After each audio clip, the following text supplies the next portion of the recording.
What's going on, everybody? How's it hanging? How's it happening? You guys know who it is. This is Kevin from the Chord Progression Podcast, brought to you by My Song of the Day, Rock 2000 Today. Happy Tuesday once again. It is June 16th, 2020. And got another great band for you guys to check out on this podcast. But before we start, let me go through my shameless plugs. So, of course, the shameless plug section is where all the advertising would go if we had advertised for this podcast right now, but I don't. Hopefully soon. Hopefully. So before we get going on that, please follow My Song of the Day, Rock 2000 Today on social media such as Facebook, Twitter, and Instagram. That is where we post the 30-second Song of the Day feature every single day. That is a great way for you to get informed with all the bands that have music out there that you are going to fall in love with, are going to fall back in love with, and songs you're going to be like, oh my God, I love this song. I really want to keep listening to it. And then boom, you already heard it here. It's featured, bing, bang, boom. Now you can go listen to it all the time. It's a perfect way to get involved with that and involved with other fans of that stuff. Plus, we ask you a bunch of different questions like, pick between these two bands. Tell us which one's your favorite and why. What's your favorite song from this band? What's your favorite album from this band? We also have Instagram live streams every single Wednesday night at 9 p.m. Central Time. It's an hour where you can come talk to us, have fun. We always have fun on those. And then our IGTV series, which happens every single Tuesday night at 9 p.m. No, not 9 p.m. Anytime at Tuesday night. It's just like a behind the scenes thing that we do here. So links in the description below for the video and in the podcast notes for you guys to check that out. Also, subscribe to the YouTube channel. If you're on YouTube, just hit the subscribe button. If you're not, go to YouTube and hit the subscribe button, because with YouTube, we put out videos every single Wednesday night around like 8 p.m. Central Time. And what we do with those videos is we do things like album reviews, band reviews. My favorite thing is the Kevin Figures Out series, where I pick bands that I know of, but I really don't know anything about that much, but I just know their name, and I go check them out and I see if I like them or not. I did Dance Gavin Dance. I did Baby Metal. I'm going to do Poppy, The Who, Jason Richardson. I'm not sure who else I was going to do, but I got a list of them and I'm ready to go for those. So check that out. You can also watch these chord progression videos on our YouTube channel for My Song Day Rock 2000 Today. So you can actually see us talking with the bands. You get to know the bands, and it's just a great way to go about it. Also, you can listen to this chord progression podcast on Spotify, Apple Podcasts, and Google Play. So subscribe to those. And now time for the featured presentation. So I was noticing that this one band kept liking my posts on Instagram. I'm like, oh, they're liking my posts on Instagram. What's going on? So I took a look at what they were, and it was Norwegian metalcore. I'm 50% Norwegian. Metalcore is one of my favorite genres. I'm like, okay, let's listen in. And oh my God, this is something that is completely out of this world. Reach out to them. I'm like, hey guys, can we do a podcast? And they're like, yes, let's do it. I'm like, yeah. So here we go. Please welcome to the Chord Progression Podcast, the band Atena and their guitarist Vebjorn. So you guys ready for this one? Are you ready? Let's go. Yeah. Well, ladies and gentlemen, boys and girls, listeners of the Chord Progression Podcast, you guys know that I always love to get these bands on this podcast, that I hear their sound. I think these bands have that sound and they're ready to break through to the next level and just become those bigger bands. So by the time 20, 25, 20, 30 hits, you're going to be going to these festivals and you're going to be like, oh my God, I remember these bands. And now they're going to be headlining them. And I think I found another one. Out of Oslo, Norway, we have the guitarist Vebjorn from the band Atena. Vebjorn, welcome to the Chord Progression Podcast. Thank you very much. It's nice to be here. It's nice to have you on. How's it going over there in Norway right now? Yeah, it's going very good. Like everything's kind of back to normal, it seems. So yeah. After like 2.5 months of everything being everything is pretty back to normal. Yeah. So are you guys able to start playing live shows again anytime soon? No, we can't do that, but like it feels like normal, but like when it comes to doing shows and just going out, it's more like restricted. But like I don't usually go out so much, so I don't feel any difference now. Yeah. Okay, it's just the main difference is the fact that you're not able to go out and play some shows and have a bunch of fun that way. Just being at home and working and just hanging out with my friends, really. Yeah. So, because I was taking a look at some of your stuff, and it seems like you guys were doing a lot of work before the whole pandemic hit, especially releasing Drowning Regret and Lungs Filled with Water in January of this year. So, I mean, you guys came out with, I believe that's your third album? Yeah, third. I was like, I had to make sure I'm looking through Spotify. I'm like, just make sure you get it right. So when it comes to your sound, because when I was trying to look, I'm like, okay, I want to find some bands, and I always end up scrolling through seeing people or bands that end up, that are trying to like connect with us by liking my posts on Instagram and connecting with us all the time. And I keep seeing you guys kept liking my stuff. So I thought, you know what? This is what I love to see. So let's listen to their music. Let's see what happens. And when I saw Norwegian metalcore, I'm just like, okay, this is definitely something I got to get behind and listen to. And pretty much, I think I listened to like 3 or 4 songs off of that album, and that's when I messaged you guys. I'm like, okay, we need to do this. Yeah, nice. That's really cool. Yeah, it's nice to see that like all the Instagram work pays off in a way. Because very much so. I spend most of my time just going through everything and just like in the metalcore universe, just trying to. Yeah. So you just focus on Instagram when you're trying to like find stuff and connect with people within that realm. Yeah, like that's like the new platform, I think. Like Facebook isn't so much that good anymore, because like if you post something there, just maybe like 20 people will see it, and we have like 7,000 likes, and so I think everyone just moved to Instagram. I mean, that's just a natural progression of it too. I mean, if you take a look at a bunch of people here in the United States as well, there's a lot of people on Facebook, but when you're looking for more engagement and more people just kind of looking at their phones and just being on a social media platform, Instagram is definitely the way to go. Yeah, it is for sure. So I want to start out with your sound specifically on this, because when I saw Norwegian metalcore, my ears perked up because one, it's for myself personally, when it comes to like my family lineage, my dad's side of the family is all Norwegian, so it's like I kind of got a connection there. I'm like, nice, okay, cool. I got it. Where are they from? I have no idea where they're from, because they came here to the United States in the middle 1800s. Okay, so is it like, do you live like in the north, like? Yeah, I live America. I live in a city called Milwaukee. It's in the state of Wisconsin. So okay, it's about an hour and a half north of Chicago, if you know where Chicago is. Yeah, I know where it is actually. Yeah. Okay, so that's the best way to describe it. And I know that my dad's family, they settled in northern Wisconsin, and then kind of as time went on, they kind of came more towards the city. Okay, so cool. So it's like, of course, that's my one thing. But then I remember always hearing about like Norwegian death metal, Norwegian black metal. Yeah. But I'm always more in tune with punk rock, hard rock, and then since I started this, I got really into metalcore as well. So kind of that natural progression going like with the punk rock bass, and I'm like, okay, I got 2 connections there. I gotta listen to it. So when it comes to your sound, why did you guys settle on metalcore? I think when we started, like the word gent became a thing.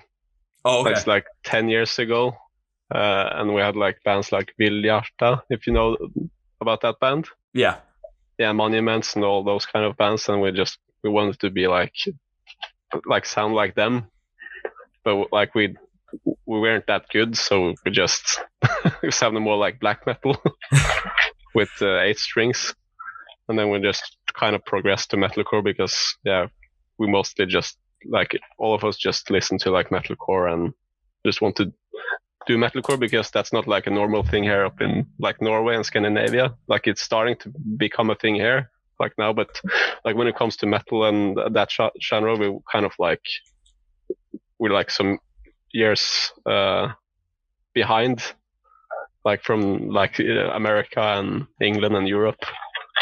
So we're still we're still like into the black metal thing here.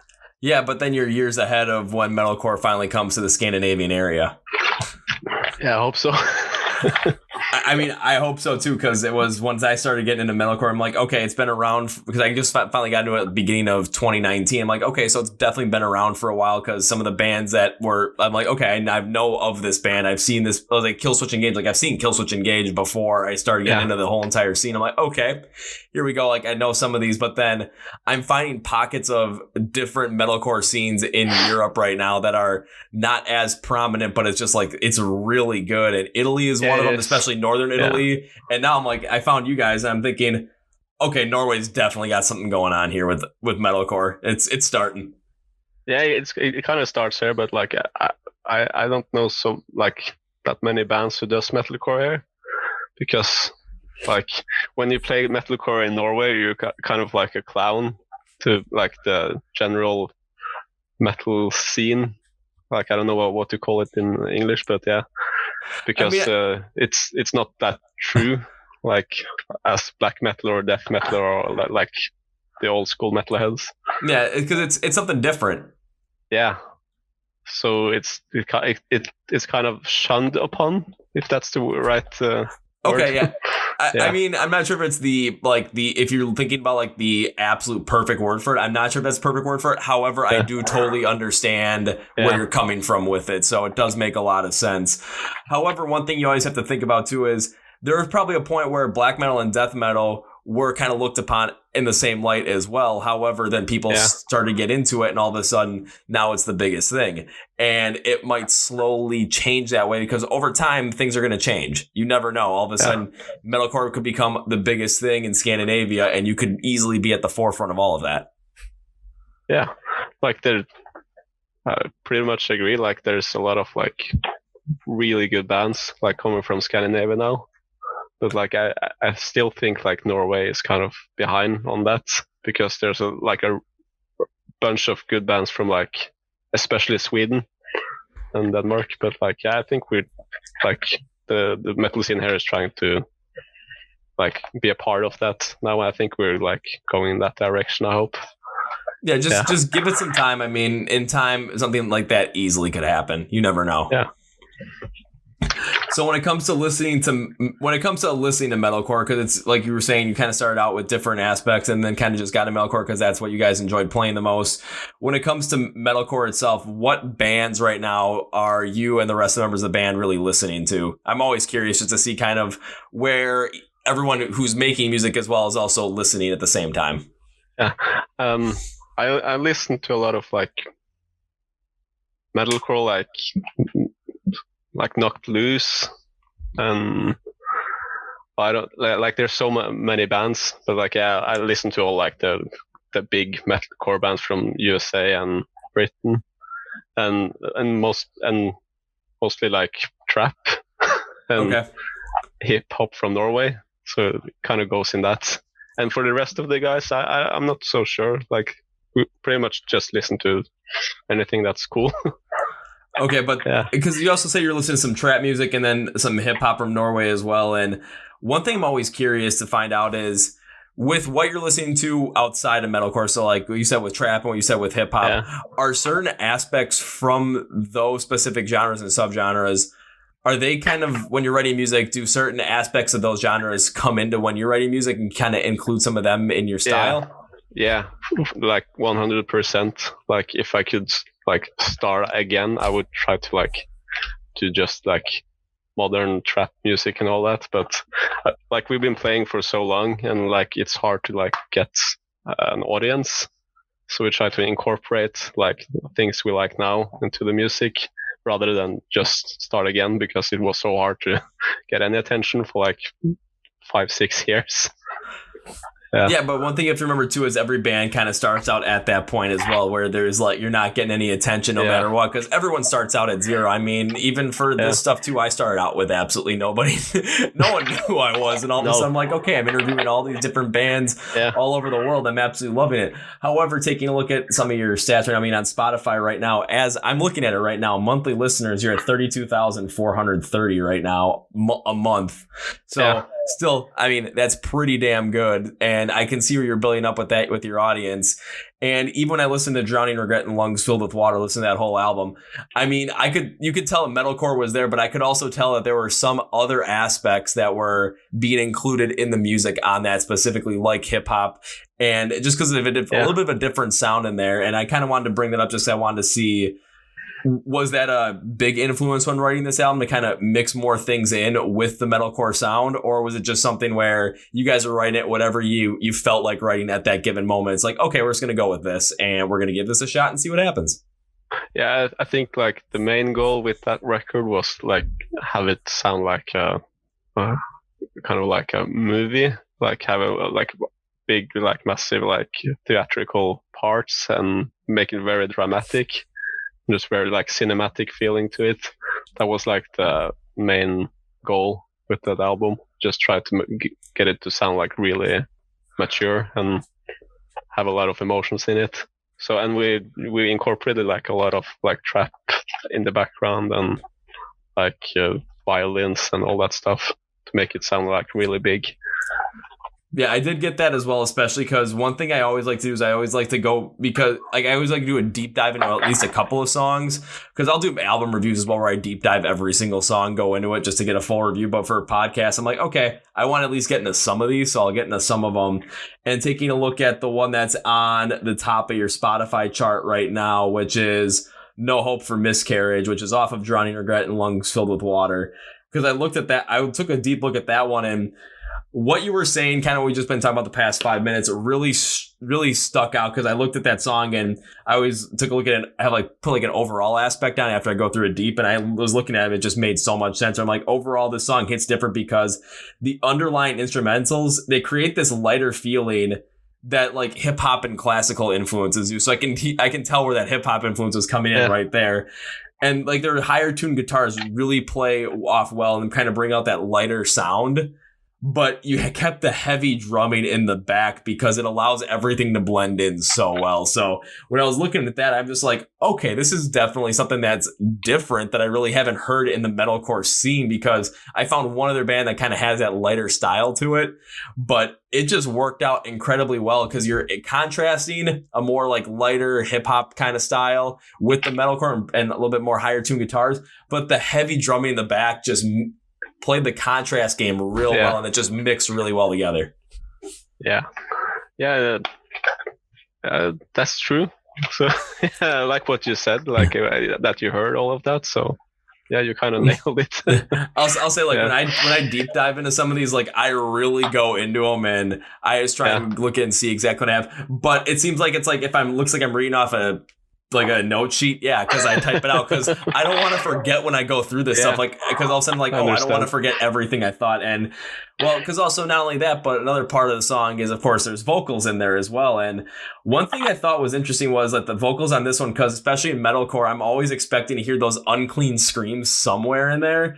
This one, I mean, the vocals stayed clean throughout pretty much most of the song, and they varied it in like intensity. So it was like sometimes they were soft, sometimes they were more intense. They brought a little bit more emotion in there, and it just flowed with everything that with the instrumentals in the background. I always love how that happens. And there was part of the time, I think it was in the bridge where it went harder, like with a more unclean style, but then it kind of went back to the clean style.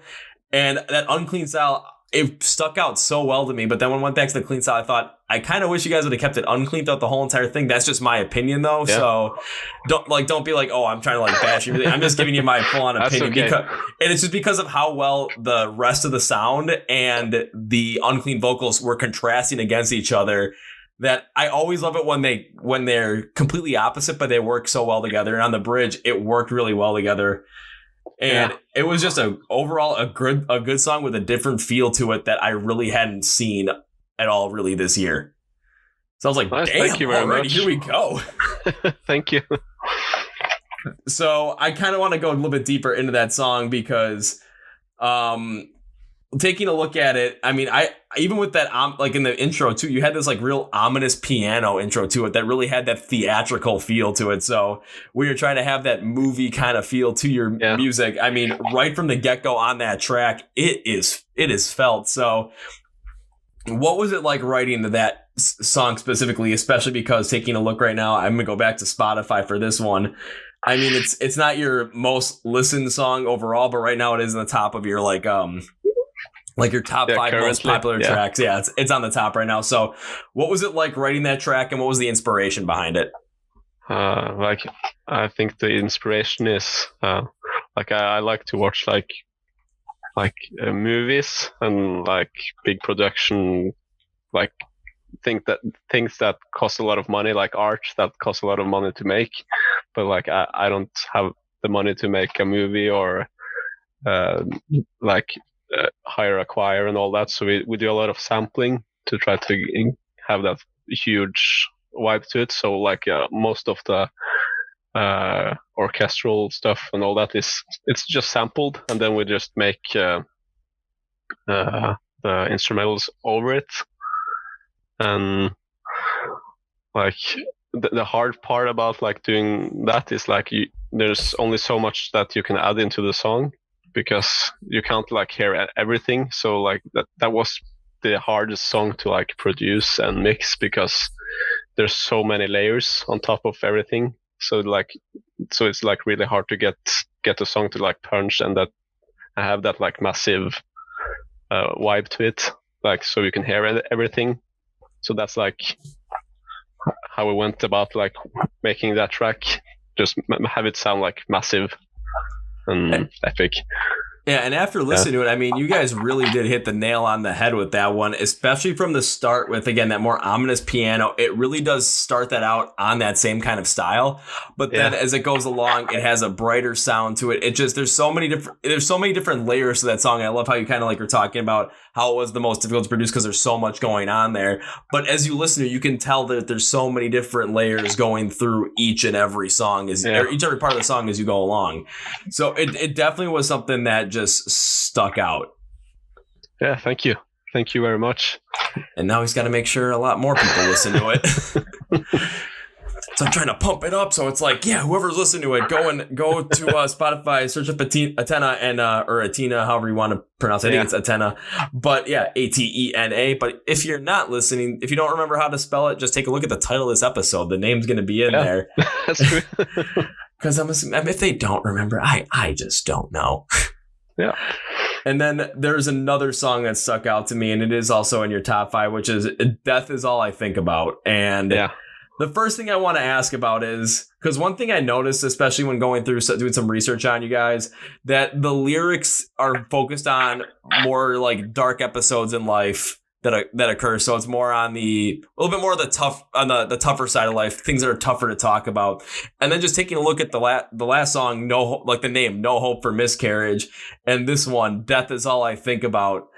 When the vocals are written and the lyrics are written, were they written to have been basically, what's the best word? Portraying or explaining a certain moment in time or a certain episode in life in a darker period of time, or basically what was the theme of the album? What were these songs about? It's like the theme of the album is it's like a concept story, and it's divided onto 3 albums. Like from the 3 albums we have out is like a interlinked story. Wait, it's like what? But it's like it's. I don't know. I don't speak English so good that I can explain the story, so I won't go into that. But like, it's part of a really story. I don't know the English word for it. I'll say complex story. Yeah, with characters and all that. I was gonna say, if you want to try, I mean, I can try and help, because it sounds like you're writing like a 3 album, like you're portraying like a novel in 3 albums. Yeah, this is very much like a novel. Yeah, but it's made in a way that like every song has something like relatable to it. So like when we write, we can actually like relate to the things we write, so it doesn't get too like out of place. And like I think people can tell if like the lyrics aren't like relatable. Like I think that's like a very important to me, that the lyrics are like very honest. Yeah. I'll say, trust me, coming from someone like me who looks deep into this stuff, I can tell when those lyrics are being honest, and I can tell when they're not. And I'll put it this way, it stands out so much when those lyrics sound like, when it sounds like they're just put together to try and evoke an emotion, instead of trying to be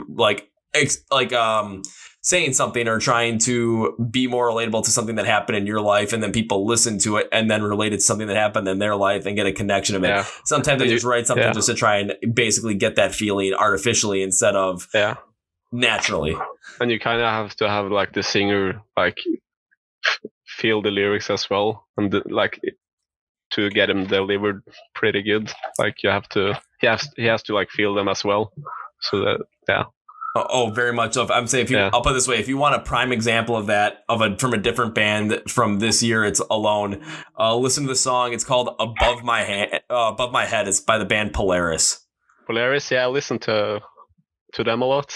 Yeah, like I really like the Masochist song, and yeah. Yeah, is it from the new album? Yeah, off that same. It's called Above My Head. Listen to it. And it's just the lyrics are. It's something that, like, for myself personally, like, I connected with it unlike any other song I have so far this year, just because of what it explains. It kind of explains everything, a lot of the stuff that I went through before starting this whole entire My Song of the Day stuff, the podcast, everything. Okay, so it's like. So it's like when you're really putting the time in your lyrics to really tell a story and have it be something that, you know, other people can relate to your experiences with. There's a connection that naturally builds there, and the fact that I'm amazed that you guys wrote like kind of 3 concept albums. However, within those concepts, they're all interconnected together. Yeah. And have a lot of time. Yeah, it has to take a lot of time because just to try and make just the foresight. All of a sudden, okay, we're going to start with this concept, then we're going to go forward with the next one, and then be tied together. Okay, now we're going to do a third one, but it's got to tie again to the first 2. Yeah, so it was kind of planned, like from the start, like from the get go, like what the story was supposed to be. So like the hard thing was to keep to the story. Like every time we did the songs, like it has to have like red threads to all of it. So like everything was really planned in a way to make it make the story make sense. Like I'm pretty sure like people who just listen to the album doesn't know about it, but we had to like have something to come up with to like write music and stay on the path, like so we could like be creative with what we had. Yeah. Can you just kind of describe for me right now kind of what the whole entire story was that you're trying to tell through these 3 albums? The only reason I want to ask is just to try and make it a little bit give a point that's a little bit more out there. And just so that when people listen to it that really don't know your band and they're listening, it's like, okay, how do these 3 albums connect? Wanting to know what the story is behind it so they can see how all 3 connect, along with myself as well, because I'm curious. But it's about like I think like a family, like through like 3 generations, and they're like interlinked to like the next generation after that, like. And it's like mostly about like just regular stuff that most people like experience. So it has like everything like that has to do with life in a way. So like it's like this the latest album is about like a mother and her child. Like she's a single mom and has to like take care of her daughter. So it's mainly about that. Just trying to like survive and just try to make what's the word? Just trying to survive and just trying to be able to make sure that they get to the next day and then the next day and then just keep going and that they go through life and they succeed basically. I don't think they. I'm not so sure if it's kind of sad. Well, I'm taking a look at the names of some of these songs, so I can definitely see where the story does not take a turn for the positive. No, because it's like you're starting out. It's like Born Rotten, then No Hope for Miscarriage, and you go on domestic abuse. She wept as I told her that death is all I think about. Drowning regret. It's just I'm taking a look at these now. I'm just thinking, oh my God. Yeah, I like happy endings, but I always wanted to do something with like a sad ending. So I just wanted to end it sad. Like I really wanted to end on a happy note, but I like kind of promised myself from the start like it's gonna be sad, just all the way through. Well, it's because if you would have ended on a happy note, I mean, what would have been nice to end on a happy note, yes. But one thing you have to remember is if you end on a happy note, it seems like a lot of times when bands come out with a concept like this, it always ends up ending on a happy note. When in reality, life doesn't always end on a happy note. And it seems like you're kind of taking that and really putting that into this album specifically. Yeah. And like I mostly just like dark songs and like everything that like has to do with like dark parts of life, because that's what you remember the most, maybe. And not only that, but especially when you go through different parts of life and you look at the darkest moments in life. I mean, I can attest to this as well. It's those moments that when I look back at them, those are the most important moments, because I wouldn't be the person who I am today or do the things I do today if I didn't go through something like that. So yeah, that's true. And I'm not sure if you could attest to the same thing or feel the same way. Yeah, I agree, like 100%. Like I never like, I think it's hard for me to like write songs when I'm happy. Like I think it's really hard. Like I don't know if, like I like to listen to like Neck Deep, but like if you ask me to like write something like Neck Deep, I wouldn't be able to do it, because it, like I don't know how. Yeah. Yeah. Well, plus you don't want to write something like Neck Deep either. You want to write something like Atena. You want to write something like yourself. You want to just put your sound in there and just go for it. I kind of like just had to come to terms with that. This is what I write, and this is how I am. Like I'm not trying to be someone else, really. Like when we started, we wanted to be like Meshuggah and Viliarta and all those bands, but like it wasn't us. So we just had to like find, how do we really sound? That was like the mission. Yeah, and when I was talking about earlier, like putting in different hip hop influences and trap influences in there, and then what other bands you listen to, it wasn't to try and get like what kind of bands you listen to and put their stuff in your music, because no, you're gonna make your own sound. What I always like to look at that is because when you're thinking about it, those bands are gonna, and those styles are gonna end up kind of influencing what kind of sound you're making, just to kind of give people an idea of where different inspirations are coming from. Not only that, but then it's something where it's okay, these bands, how'd they get big? They created their own sound because their sound is honest to them. And I want to create my own sound because it's honest to myself. And especially when something like this, I mean, trust me, when you listen to bands, and it's just, when you listen to the ones that are, you know, the biggest bands in the world, the biggest metalcore bands, metal bands, death metal, whatever, hard rock, punk rock, whatever it is, it's because they're always true to who they are. And they're always, and especially when you're talking about, you know, you don't want to write songs when you're happy because, or don't write your best when you're happy, just because you're not necessarily in tune with all those emotions, as I would think. But when you're going through something, when you're sad, when you're angry, when you're mad, when you're depressed, whatever it might be, putting those, like writing a song, you're putting those emotions on paper through music, through writing it, through whatever it might be. It ends up just all coming out. And when, on the receiving end of that, like when you put it out, the songs out there, myself listening to them, you can really feel the authenticity in all of that. I'm trying to think of a good example of it. Like the new record from the Ghost Inside, because it's kind of is a concept album where they start out at the bus crash and then they end with taking a look back at from the bus crash to their first live show and looking how far they came. And it's just, you can hear the emotion through everything. Yeah, I heard about like the story from the drummer, like how he can, like, I don't know if you listened to, I think it was on the Downbeat. Have you heard about that podcast? Yeah. Yeah, and he has, like, I don't know the drummer's name. What's his name, if you know him?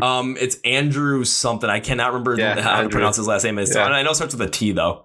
Yeah, like I got shivers from like the story from how he like recovered, like from the bus crash and starting to being able to like play drums again with one foot and all that. Like, I think, that's what like you what you say about like the authenticity. Mm-hmm. Yep. Like, that you can feel it, because I really think people are like really smart when it comes to like art. Like they can see right through you if it's not like honest.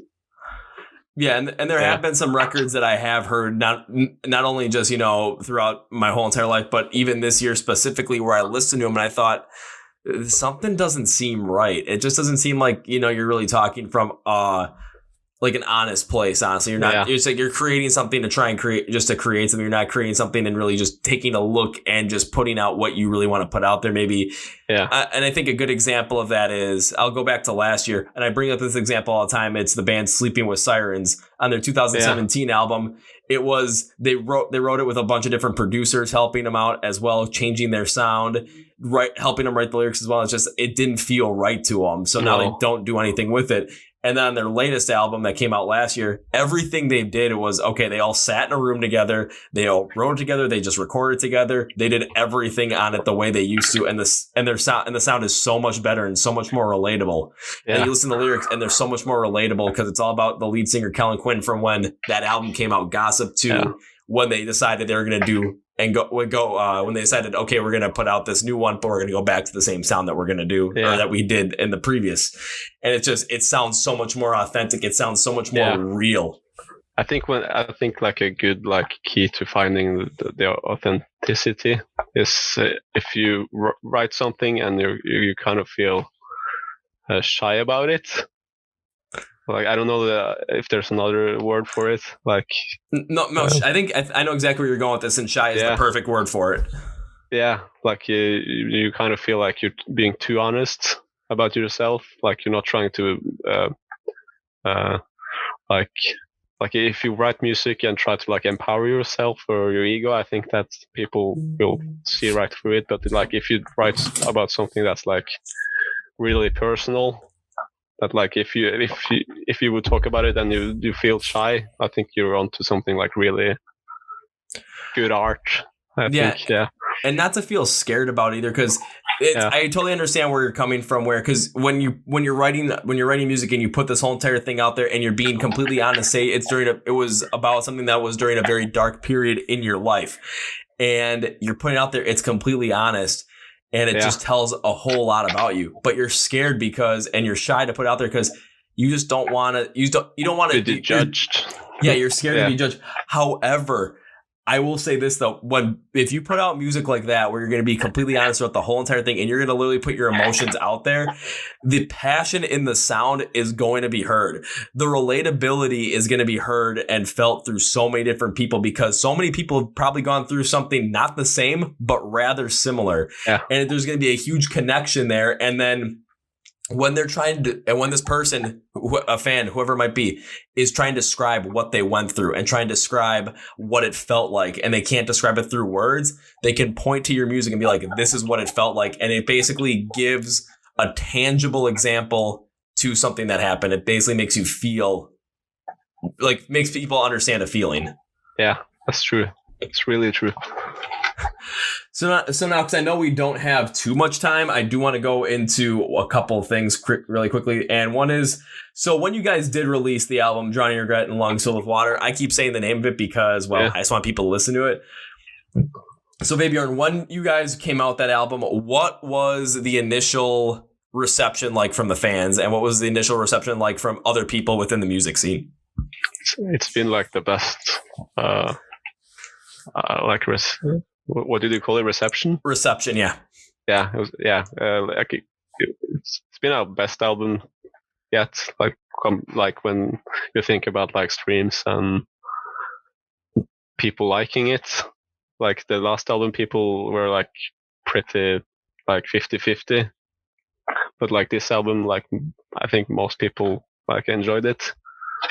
And I'm like really happy with it because it's like it surpassed like the last album on streams like I think 2 or 3 months ago. So I'm pretty happy with that. So if it surpassed the last one 2 or 3 months ago and it's been out 5 months, I mean that says a lot. Yeah, so I'm really happy with it. And now we're like we don't really know what to do next because we don't like if we put out another album it kind of will sound the same, I think. So we're like trying to do something new and we're trying to like write in Norwegian and incorporate a lot more trap elements and genre changes and all that. So we just want to like have fun because like it's not our job. Like it's mostly just to have fun. Yeah. And I mean, just doing something that you're just having fun with. And again, having over almost 32,500 monthly listeners on Spotify and this album being received very well by the fans, it stands out to something where, because I think in this one, because I listened to a couple of other songs on your older albums, And I like some of the ones on your older albums that had a little bit more of that just straight metalcore sound, because Yeah. I do really enjoy that. However, I mean, this one, it sounded a little bit different because you had a little bit more of those hip hop influences in there and you made it more theatrical throughout the whole entire thing. However, it's what you guys wanted to do. Because that's what you guys want to do. It's what you like to do. It's what you like listening to. So you want to include those elements in there. So you can really tell that, you know, it's like, oh, they're changing up a little bit. Yeah, but this is what they want to do. This is the authenticity behind it. You could definitely tell that going from your previous album to this one, where there is a slight change. However, you can tell this is exactly what you guys wanted to do with it. Yeah, that's true. We could try to make more and likable music, but I think we wouldn't enjoy doing it as much. So we kind of it's mostly important for us to just really like playing it live. Like if you really feel it, then it's okay if it's 50 or 100 people there, compared to 1,000. If we really enjoy it, then it feels right. Yeah, because I'll tell you this right now, whatever you do, don't make music because you think this is what people want to hear. Make the music that you want to play, create the music that you want to create, because at the beginning, you know, people might end up going oh, you know, you might get a larger crowd for making music that you think people like. However, as time goes on, it's the fact that you guys are making the music you want to make and you're doing things that you want to do and you're taking risks that you want to take. Yeah. All of a sudden, you know, if you kept up with that sound that everyone likes, you know, you're going to end up trying to play catch up the whole entire time. And then you might be playing a show in front of 1,000 people, maybe 2,000 people. And then that might be the most you get. All of a sudden, if you're playing that authentic sound and just doing what you want to do, you might start out with 40, 50 people. But then all of a sudden, you might be playing in arenas and headlining, because that's what happens. All those gigantic bands are playing the music that they created, that they want to play. And that's how they made it, because people are like that sound that they created and are able to connect with it in a certain way. And especially with what you guys are talking about with different experiences in life on the darker aspect of it. Everyone goes through stuff like that. And you're, again, like I said earlier, you're giving a sound to a feeling and it makes it relatable. Yeah, that's how it is. So yeah. That's how it is, and that's how it should be. So also, because again, the album came out right at the end of January, and then of course, middle of March, everything goes shut down completely. Yeah. So what have you and the other members of Atena been doing to make sure that your band stays connected with the fans during this time, and, you know, continue to grow the band during this whole entire pandemic? We had one show left on the release shows, and that was kind of a bummer, because that's there's a city up in the north in Norway where we have a good crowd that got cancelled. But we didn't have anything planned out really for this year, tours or anything like that, because we didn't really know what to do. And it's hard for us to get on tours, because we're from Norway and we don't know a lot of people that does metalcore. And so we're trying our best to get in the scene now, and that's why we're on Instagram doing a lot of work there, and we're trying to make maybe an album, maybe some singles. We don't really know, because it's kind of hard to know what to do from the last album. But we're gonna release a single in 12 days. That's gonna be in Norwegian with breakdowns and stuff. So we're gonna try and see if that works out. We're gonna do that. Oh wow, really? Yeah. Because there's not any metalcore bands that does in Norway that does metalcore in Norwegian. So we're just gonna try that. Yeah.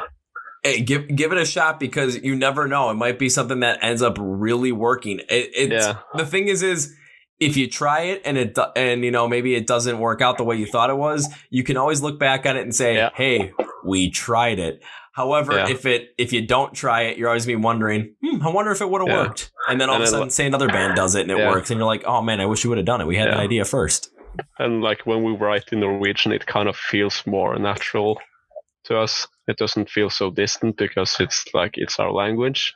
So we kind of feel it more. Like whenever I hear people talk about how much they like relate to like lyrics from like in English, like I can relate, but I can't relate on like that level compared to like when I listen to Norwegian music, because like it's my language. So when we like started writing lyrics in Norwegian, we were like, okay, I think we're onto something, because we really feel the connection like with the lyrics, and it feels like really honest. Like, yeah, I understand that. And then you can also play with it as well, where, you know, instead of just kind of sticking strictly with English lyrics, you can mix it up. Like, say if you come up with another album, and on some songs, you know, you go English lyrics primarily. Some songs you go Norwegian lyrics primarily. Sometimes you mix them up. The thing is you know that when you're writing lyrics or when your band is writing lyrics, and then you come out with these songs in English, even if, you know, you're not fully connected with them as much as you would had they been written in Norwegian, people are still able to connect with it though. So that's one thing you can always think and look back on is as a band, you're still able to write English lyrics and still have the fans connect with it just as much. Yeah. And now when you write Norwegian lyrics, I mean, if someone like myself, I'm not going to be able to connect with it the best because I'm going to have to look up a translation for it because I don't speak Norwegian. I kind of wish I did. That's on me though. But it's something where it's, again, if I listen to it, what I'm assuming is going to happen is if I'm able to hear the emotion that's in there and hear the sound, because I think it's on like 93% of all communication and how people are communicating with each other. 93% of it is not the words that are coming out of your mouth. No. It's your body language, your tone. It's just the speech pattern, everything about it. So most of the like metal music I listen to, I don't hear the lyrics. I just hear the instrumentals, and I really like the rhythm to it. Like one of my favorite bands is Rammstein. So I was actually going to bring up Rammstein. Yeah, and like we're really influenced by them. So like, and they don't sing in English, and everybody likes it. So if it works for them, why shouldn't we try it? So yeah.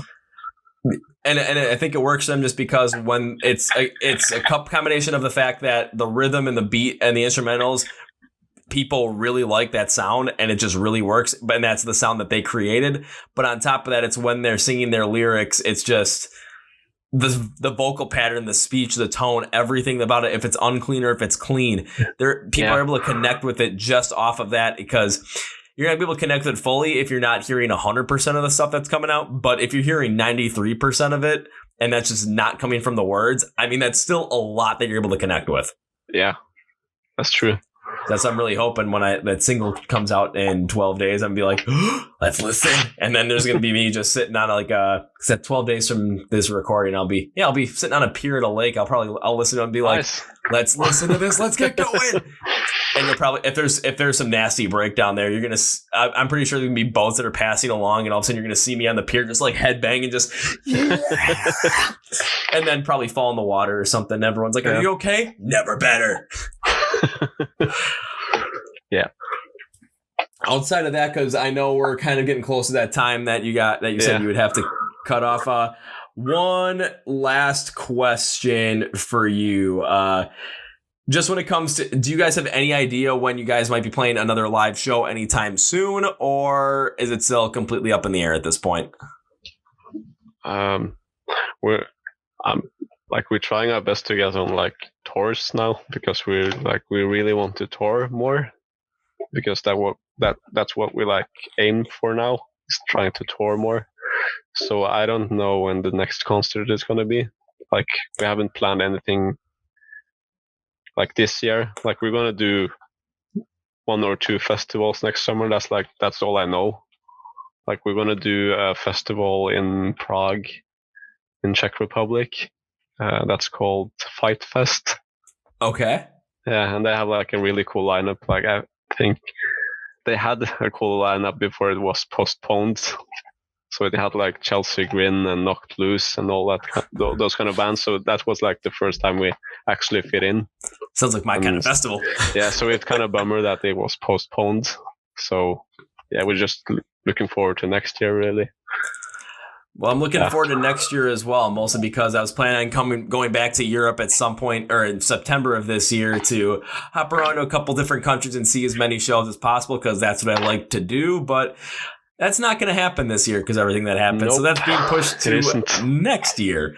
And now it's being pushed to next year. I'm just like, because I'm out of all the bands I'm talking with, it's like I want to see every single one of them. Yeah. But it's kind of good for me because now I can just work on getting my life together, because I really haven't had the time to like get a license and work full time like now. So I'm just trying to save up money and get my life together before we can like go tour again. And so that's pretty good for us.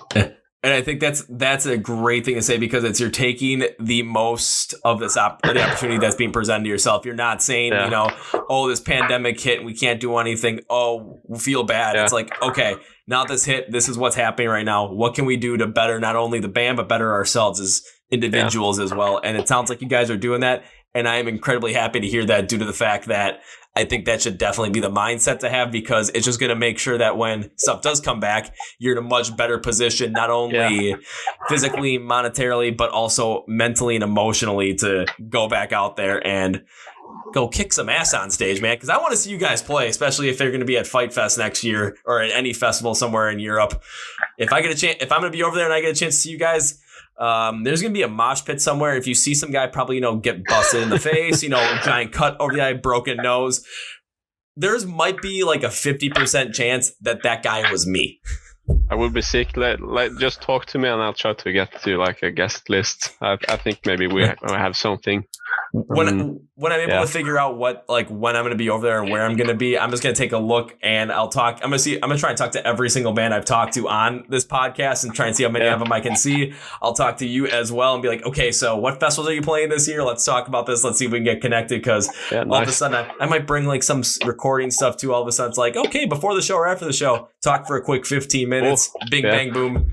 And then all of a sudden, have a video. Okay, we're going to talk beforehand. All right, this is what happened during the show. But like a clip of like all of a sudden you guys going crazy, and then there's me trying to get a shot, and all of a sudden the camera goes sideways because someone knocked into me, and all of a sudden now I've got a huge scrape on my arm, and everyone's going to ask you, are you okay? Never better. Yeah.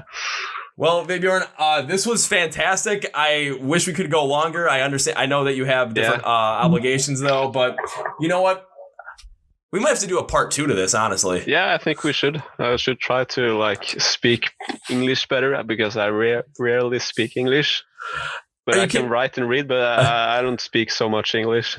You did perfectly fine though. And the times that you brought up a couple words, like I'm not necessarily sure if they're the right words. It was what you said was something that I could easily understand exactly where you were going with it. So it was fantastic. Do not worry about that. Nice. Thank you very much. And yes, we will do a part 2 of this, because I want to get more in depth with some of this stuff. Let's do it. So we'll do a part 2. Yeah. Hopefully we'll make sure that we have a good amount of time to go deep into some of this stuff, and maybe bring in a couple other members of the band as well if they want to get on. That sounds smart. Yeah. Alrighty, Vebjorn. Well, I'm not going to say goodbye, because I'm going to say see you later, and we're going to do this again. So see you again for part 2. All right, see you, bud. Bye. Well, folks, that was my interview with Vebjorn, the guitarist of the band Atena out of Norway. And like I said at the end of that podcast, we had a certain amount of time we could only go with, and there was so much I wanted to talk with him about. So are we going to be doing a part 2 on this one? Hell yeah, we are. Because this band has so much going on below the surface that if you I'm like you, they were talking about these albums, and Vebjorn was talking about them, how it's a concept that all 3 of them have together. They're all tied together. It's just, how do you do that? I need to know more. We need to go in more depth with these guys. So there will be a part 2 to this podcast. Maybe, you know what? I'm thinking about in 6 months. Let's do a part 2 closer to Christmas time. And then we'll see exactly how things are going for the band. Then we'll go deeper in a lot of their stuff and how they're connecting with other bands and to go on tour with them or to go on tour on their own. Who knows what that's going to be like. And then, what festivals they're going to be playing in. If I can go see them, we'll see what happens. But that's what we're going to be doing then. We'll take a look with Atena. What day was that? Probably like around December. We'll go with December 14th, middle of December. How about that? Yeah, middle of December. That's what we're going to do. Also, please keep in mind that their new single, I have no idea what it's going to be called, but go check it out. It will come out on Friday I believe it's Friday the 26th. So yeah, Friday the June 26th. So you guys know I'll be listening to it. I want you to listen to it as well. So please go check them out on Spotify and any other place that you stream because they are fantastic to listen to. But that is going to be it for me today. Thank you guys for listening to this episode of the Chord Progression Podcast brought to you by My Song Day, Rock 2000 Day. My name is Kevin, and you guys know how I end every single one of these episodes with a big, healthy, and hearty see